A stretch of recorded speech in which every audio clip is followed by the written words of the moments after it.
गणपती बाप्पा मोरया, पुढच्या वर्षी लवकर या, असं म्हणत आता बाप्पाचं विसर्जन आलं. त्या विसर्जनाच्या निमित्ताने आपल्याला बाप्पासाठी काहीतरी गोडाचं केलंच पाहिजे. तर आज मी तुम्हाला दाखवणार आहे, तुम्ही माझ्या हातातली डिश पाहून कळलंच असेल की मी आज तुम्हाला दाखवणार आहे तळणीचे मोदक. चला तर मग पाहूया साहित्य आणि कृती. तळणीचे मोदक बनवण्यासाठी मी घेतले आहे इथे गव्हाचे पीठ 1.5 वाटी आपण गव्हाचे पीठ यूज करणार आहे. 1 वाटी मैदा, चिमूटभर मीठ, चिमूटभर खाण्याचा सोडा म्हणजे बेकिंग सोडा. थोडं थोडं करून आपल्याला यामध्ये पाणी ॲड करून व्यवस्थित घट्टसर असं आपल्याला पीठ मळून घ्यायचं आहे. घट्टसर असं आपलं पीठ तयार झालं आहे. आपण याला झाकण ठेवून 10 मिनटं रेस्ट करायला ठेवून देऊया. इथे मी गॅस चालू करून त्यावर पॅन ठेवला आहे आणि अर्धा चमचा इतकं तूप टाकलं आहे. त्याच्यात थोडं खसखस टाकून घेते, अर्धा चमचा इतकी. ती व्यवस्थित आपल्याला तडतडू द्यायची, थोडी फ्राय होऊ द्यायची आहे. व्यवस्थित फ्राय झाली की त्याच्यामध्ये थोडे क्रश केलेले ड्रायफ्रूट्स मी ॲड करून घेते. तुमच्या आवडीनुसार तुम्ही नाही टाकले तरी चालतं, ऑप्शनल आहे ड्रायफ्रूटचं हे. ज्यांना आवडतात ते नक्कीच ड्रायफ्रूट्स ॲड करू शकतात. व्यवस्थित ड्रायफ्रूटसुद्धा 2 ते 3 मिनटं आपण फ्राय करून घ्यायचे. ड्रायफ्रूट व्यवस्थित फ्राय झाले आहेत, गोल्डन ब्राऊन झाले आहेत. आता याच पॅनमध्ये मी अजून 2 चमचे छोटे 2 चमचे तूप ॲड करून घेते आणि त्यामध्येच आपल्याला 1 वाटी इतका मी गूळ घेतला आहे, तो मेल्ट करून घ्यायचा आहे. आता यामध्ये आपण 1 वाटी इतकं किसलेलं खोबरं घेतलं आहे, ओलं खोबरं, ते मी ॲड करून घेते. ओलं खोबरं आणि गूळ आपल्याला 5 मिनटं व्यवस्थित फ्राय करून घ्यायचं आहे. गुळाऐवजी तुम्ही साखरसुद्धा यूज करू शकता. व्यवस्थित सर्व बाजूने आपल्याला खोबरं सारण तयार करून घ्यायचं आहे, खोबरं फ्राय करून घ्यायचं आहे. तसंच ओलं खोबरं नसेल तर तुम्ही डेझिकेटेड कोकोनटसुद्धा वापर करू शकता.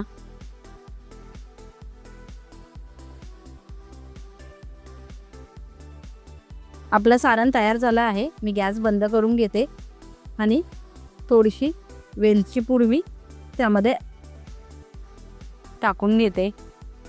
अर्धा चमचा इतकी वेलची पूड मी ॲड केली आहे. व्यवस्थित आपण एकजीव करून घेऊया. मस्त सुगंध सुटला आहे सारणाचा. तर अशा प्रकारे आपलं सारणसुद्धा आता तयार झालं आहे. आपण आता मोदक तयार करायला घेऊया. 10 मिनटं झाली आहेत. आपलं पीठसुद्धा व्यवस्थित मऊसूत झालं आहे. तर आता आपण याचे गोळे तयार करून घेऊया. लाटीसाठी गोल गोल छोटे छोटे मोदकसाठीचे मी गोळे तयार करून घेते. व्यवस्थित आपले गोल तयार आले. मी पेढे तयार करून घेतलेत पिठाचे. आता आपण लाटी लाटायला सुरुवात करूया. एक एक लाटी लाटून आपण मोदक तयार करायला घेऊया.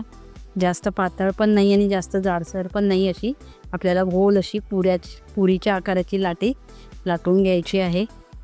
व्यवस्थित आपली लाटी तयार झाली आहे. आता आपण व्यवस्थित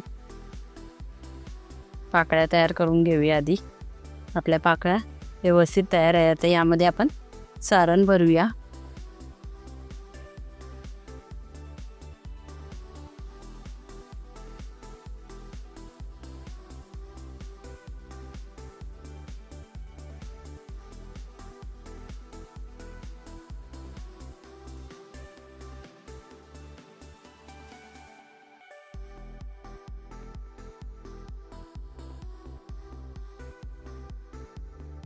एक्स्ट्राचं पीठ मी काढून घेते.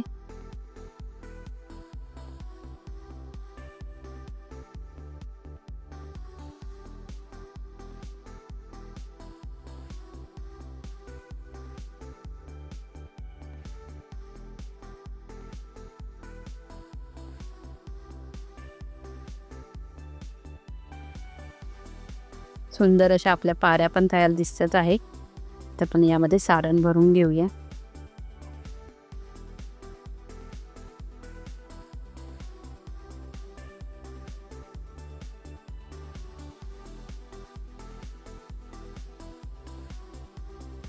आपल्या बाप्पासाठीचे 11 मोदकांचा नैवेद्य तयार आहे.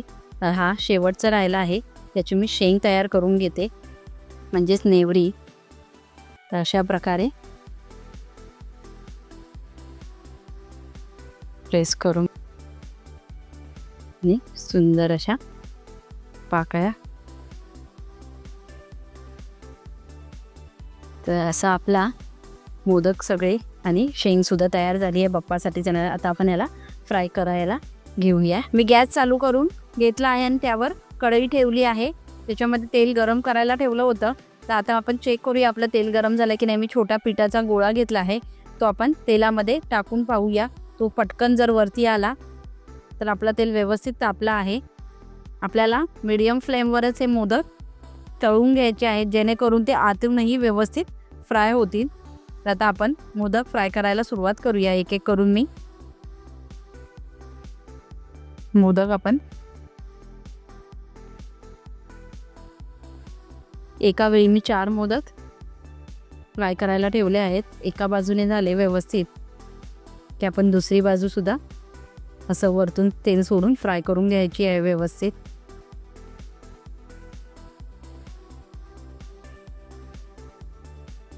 सुंदर असे आपल्या मोदक तयार आहे. प्लेटमध्ये काढून घेऊया.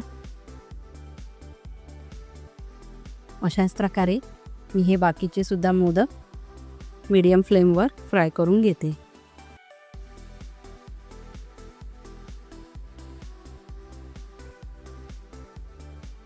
सुंदर असे आपले गोल्डन ब्राऊन मोदक तयार आहेत. ही सर्व मोदक असे काढून घेते एक एक करून. आता शेवटची जी शेंग राहिली आहे नेवरी, ती आपण फ्राय करून घेऊया.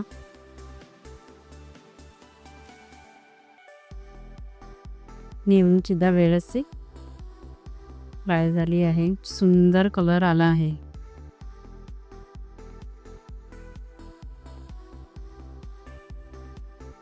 अशा प्रकारे आपले तळणीचे मोदक अनंत चतुर्थी स्पेशल तयार आहेत. तर तुम्हीही माझी रेसिपी नक्की ट्राय करा. अतिशय उत्तम आणि खाण्यासाठी चविष्ट असे मोदक. मेलोज किचनला सबस्क्राईब करा.